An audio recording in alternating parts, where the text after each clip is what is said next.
I've done a lot of thinking about that. You guys, you do know me. You've been around me long enough to know I believe in preparation, and sometimes I go back and think whether I did the right thing in preparation. From a strategic standpoint, you know, people had mentioned, not people, my kids at my house. You know, would you have gone for a touchdown on the first drive? No. I wouldn't have wanted to lose momentum of getting points. And again, we're not the best short yardage team, and it was a wet surface.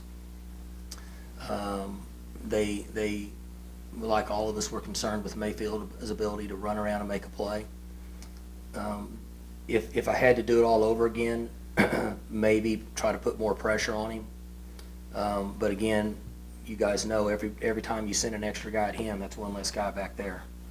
So, you know, maybe some give and take there. Before halftime, we had 18 seconds. We weren't really comfortable with our ability to throw the ball at that time. I didn't want to take a chance on something happening that could really change how we went into the locker room. And when you play a team as good as they are, and you're on the road, and you go in and you say, okay, I can wipe the first half out. We start again. There's only 2 quarters. I thought that was a good move for our team at that time. I'm sorry, what were you worried about them doing Well, at that point? we hadn't really protected very well. Okay. And if 31 strips the ball from us Okay. and something crazy happens, and it's a valid question, but a lot of things go through my mind at that time, and we only had 18 seconds and 1 timeout. They were in a drop 8 look when they were covering a lot of ground. When I was thinking through our ability to throw the ball fairly accurate, we've been successful over the years in throwing in an 8-man drop, but it has to be placed in the right spot, and there has to be pretty good velocity to get it there. We hadn't had that luxury up to that point. So those things tied into that. What else would there be? What about the, brought up the wet balls and Mason not quite being comfortable, but there's been a lot of folks who've gone back to the fact that the 2 deep shots he took were both complete, the one to Seals and then the one to James. Mm-hmm. So that would lead some to wonder, well, if those 2 work, why not, even if he's not quite comfortable, put it up and let the receivers try to make it Well, work? it really wasn't the deep ball. You know, if you go back and look, they played with the majority of the time they played with a high safety in the middle of the field.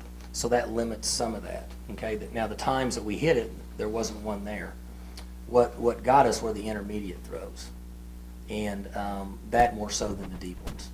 But those are good questions, you know. I mean, from an outsider looking in, from fans that know some football but don't know the details of it, it wasn't really those. It was the intermediate stuff that got to us.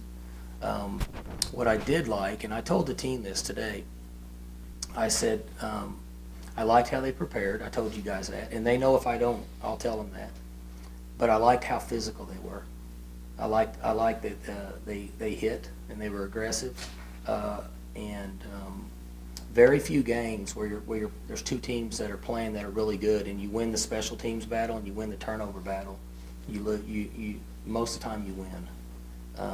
They killed us on the big plays, which we all know that.